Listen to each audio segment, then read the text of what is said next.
8-10টা সাধারণ শান্ত দিনের মতোই বিকাল পার করছিল মধ্যপ্রাচ্যের অন্যতম সুরক্ষিত দেশ কাতার। হঠাৎই রাজধানী দোহার আকাশ ভেদ করে একটি আবাসিক এলাকার নির্দিষ্ট ভবনে হলো বিমান হামলা। মুহূর্তেই গুড়িয়ে গেল ভবন, আর এই ভবনেই হচ্ছিল হামাসের অতি গোপন বৈঠক, যার খোঁজ ছিল না কারো কাছেই। কিন্তু মোসাদের হাতে তথ্য ছিল সুনির্দিষ্ট।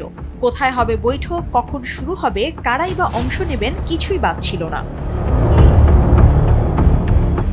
ইসরায়েলি প্রতিরক্ষা বাহিনী IDF এর হামলা বলা চলে সফলই হয়েছে। নিহত হয়েছেন হামাসের গুরুত্বপূর্ণ বেশ কজন নেতা। এমন এক সময় তেল আবিব হামাসকে লক্ষ্য করে হামলা চালালো যখন যুদ্ধবিরতির আলোচনা চলছে। এই ঘটনার নিন্দা জানিয়েছে উপসাগরীয় দেশগুলো, এমনকি প্রচন্ড নাখোশ খোদ মার্কিন প্রেসিডেন্ট ডোনাল্ড ট্রাম্প। আন্তর্জাতিক আইন অনুযায়ী কাতারে হামলার আগে ওয়াশিংটনকে জানায় তেল আবিব। ইসরায়েল বলছে পুরো হামলা একান্তই ইসরায়েলের পরিচালনায় হয়েছে। তবে পুরো বিষয়টি স্বাধীন হামলা হলেও কারো অগোচরে হয়নি। হোয়াইট হাউস প্রথমে গড়িমসি করলেও পরে তারা স্বীকার করে যে হামলার তথ্য ওয়াশিংটনের হাতে ছিল।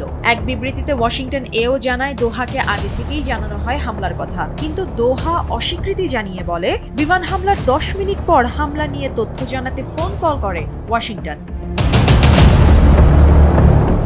মিডল ইস্টের এক প্রতিবেদনে জানা যায় IDF কমপক্ষে 12টি বিমান হামলা চালিয়েছে। সামরিক বিশেষজ্ঞরা বলছেন সুদূর ইসরায়েল থেকে কাতারে পৌঁছতে হলে মাঝপথে অবশ্যই রিফিউলিং এর দরকার পড়বে। তাদের মতে তেল আবিব F-35I আদির এবং F-15I রাআম যুদ্ধ বিমান দিয়ে হামলা পরিচালনা করেছে। অস্ট্রেলিয়ার ডিকেন বিশ্ববিদ্যালয়ের অধ্যাপক আহমেদ হাশিম বলছেন আদির যুদ্ধ বিমান অবশ্যই ব্যবহার করা হয়েছে এবং কাতারের আকাশসীমার বাইরে থেকেও মিসাইল ছুড়তে সক্ষম এই বিমানটি।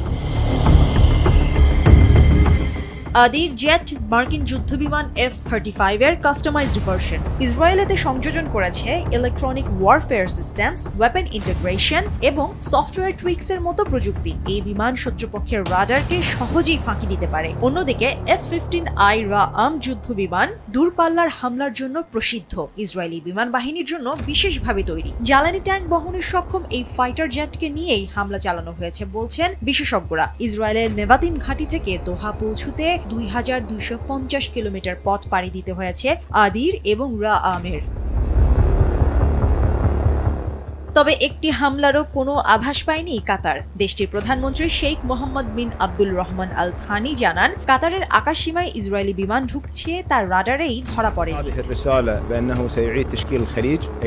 তবে বিশ্লেষকরা এই হামলাকে নজিরবিহীন বলে মনে করছেন। অধ্যাপক মেহরান কামরাওয়া একে বড় ধরনের কূটনৈতিক ধাক্কা